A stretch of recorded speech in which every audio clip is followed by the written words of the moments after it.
Welcome to Get Cooking in Cloud, where we share the best recipes to apply in your cloud kitchen.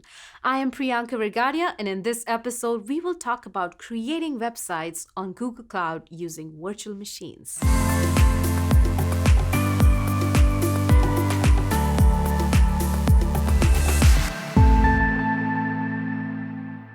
Listen, one of the great things about being an engineer is that we get to have complete control over so many aspects of the things we develop.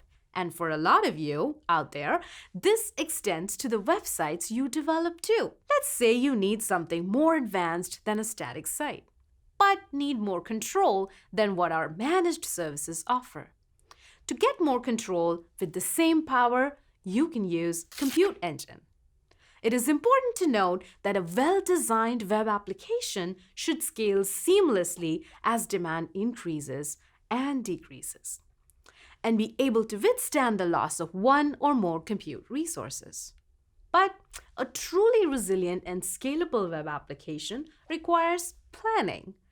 Let's see how to build one. When a user requests your website in the browser, their request ends up on your DNS provider. In this case, we're using Google DNS, which is a highly available domain name service. The network traffic is routed to infrastructure running on Google Cloud. If you use your own DNS provider, then the request will land there first, and then the DNS provider routes the traffic to Google Cloud. Then, if the request is for content that is cached, it is delivered by CDN. In this architecture, we are using Cloud CDN, a global network of edge locations. Requests are automatically routed to the nearest edge location, so content is delivered with the best performance.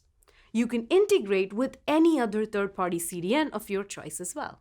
Static content used by the web application is stored on Google Cloud Storage, which is a highly durable storage infrastructure designed for mission-critical and primary data storage. HTTP requests are first handled by Cloud Load Balancer, which automatically distributes the incoming application traffic amongst multiple compute engine instances. If you use HTTPS, the SSL session is terminated at the load balancer and requires at least one signed SSL certificate. Web applications, including the application server and the web server, are deployed on GCE instances. Deployment and scaling is done automatically and seamlessly by using instance templates.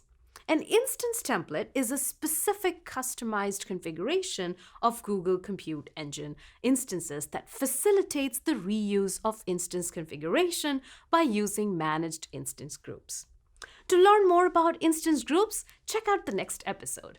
To store application data, you would use a database.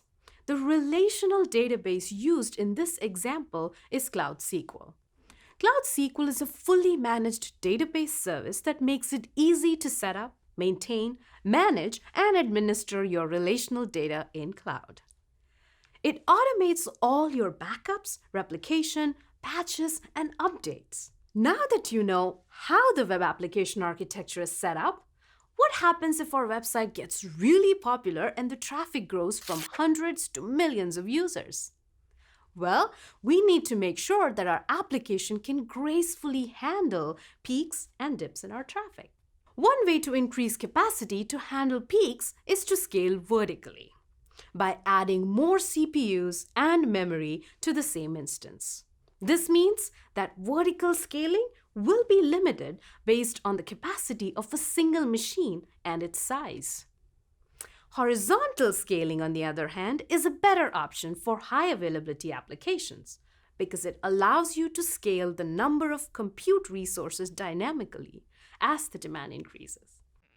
The idea that the application's resources can increase or decrease requires that it has a means by which you can add or remove instances from a service. But how does adding or removing instances automatically work? Tune in to the next episode to find out. Today we learned how to deploy a web application on Google Cloud using Compute Engine. That's all for today on Get Cooking in Cloud. Here's hoping you can whip up something great. Join us next time because we will share the recipe to scale your compute engine applications to millions of users. If you like this video, then check out the previous episodes too. And to see more such content, don't forget to like and subscribe to our channel.